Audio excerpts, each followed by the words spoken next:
ఎక్కడైనా ఎన్నికలు జరిగితే పార్టీలు ప్రచారం చేస్తుంటాయి. ప్రజలను ఓట్లేయమని ఆయా పార్టీల తరపున పోటీ చేస్తున్న అభ్యర్థులు, వారి తరపు నేతలు, కార్యకర్తలు ప్రాధేయపడుతుంటారు.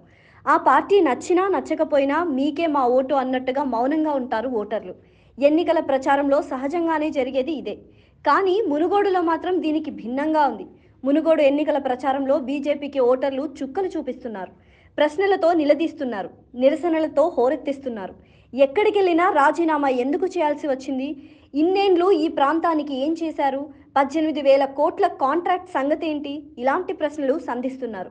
దీంతో వారికి ఎలా నచ్చచెప్పాలో చెప్పినా ఓటర్లు వినే స్థితిలో లేకపోవడంతో ఏం చేయాలో అర్థం కావడం లేదు ఆ పార్టీ నేతలకు. ఇలాంటి సంఘటనలు తరచుగా ఎదురవుతుండడంతో అభ్యర్థి రాజగోపాల్ రెడ్డి, వారి కార్యకర్తలు కూడా సహనం కోల్పోతున్నారు. ఓటర్లను నోటికి వచ్చినట్టు తిడుతున్నారు. మీ సంగతి చూస్తానంటూ హెచ్చరిస్తున్నారు. దీంతో ఉద్రిక్త పరిస్థితులు తలెత్తుతున్నాయి.